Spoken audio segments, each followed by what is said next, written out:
Dr. Skousen, originally, what prompted you to write The Making of America? My field of study was law, political science, and history. And I noticed that so many people read the Constitution and still don't know what it's all about. They know that it has 7 articles.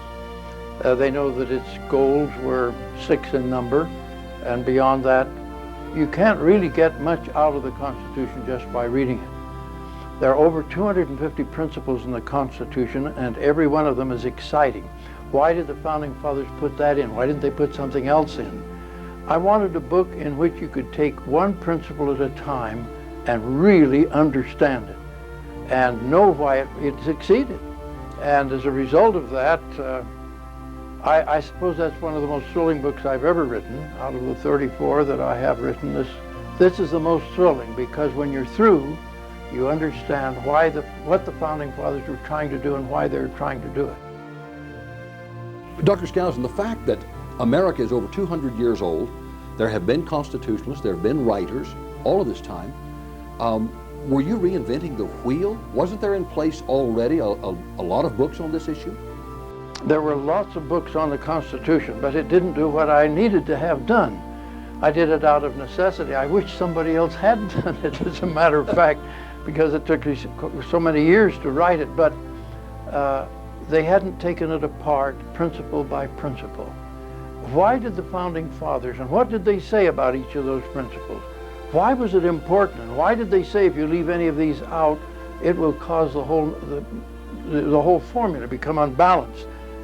I wanted to find that kind of a book, and it hadn't been written, so I tried to do it myself. I know that in writing you spend oftentimes several years in putting together these different issues.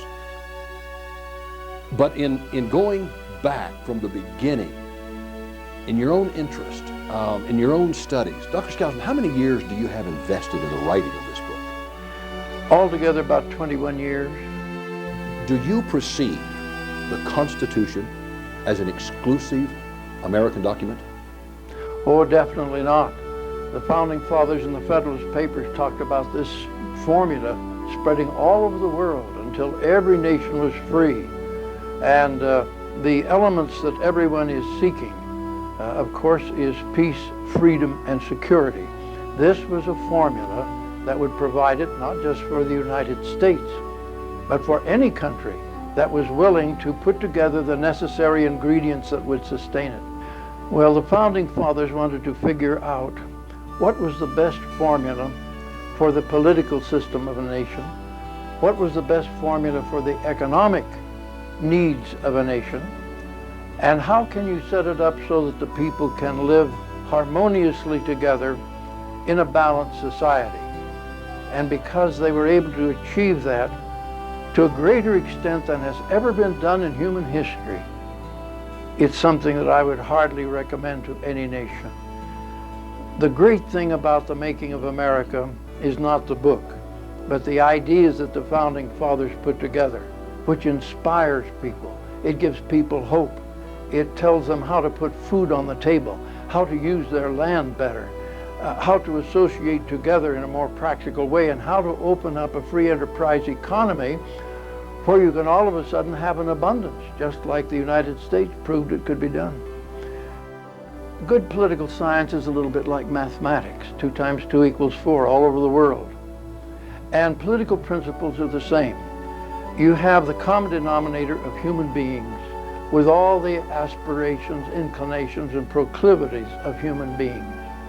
And you see, the Constitution was designed to structure a society where you can keep your elected rulers under your control, and so that there are checks and balances, so they will not abuse you.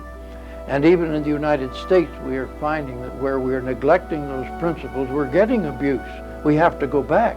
We have to restore the original formula.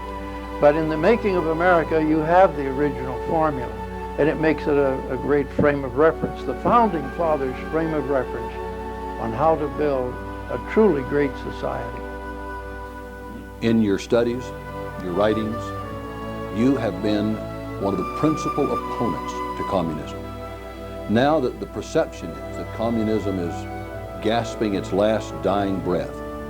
How does W. Cleon Skousen feel? Well, I'm jubilant.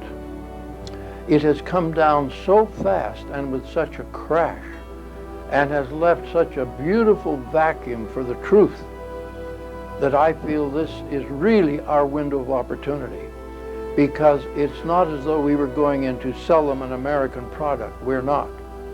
They're asking for answers, and the Founding Fathers worked it out. And so all we are doing is sharing something that will make them prosperous again, and give them food on their tables, and let them have an association together that is compatible with peace and progress. Freedom is an eternal principle. People get it and then they lose it. They lose it when they violate the basic principles that preserve freedom. What we were trying to do is to package in several of our books those formulas that will keep it perpetual.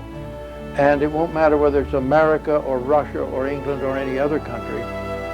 If they keep the principles, freedom will survive. If they violate them, we'll lose it.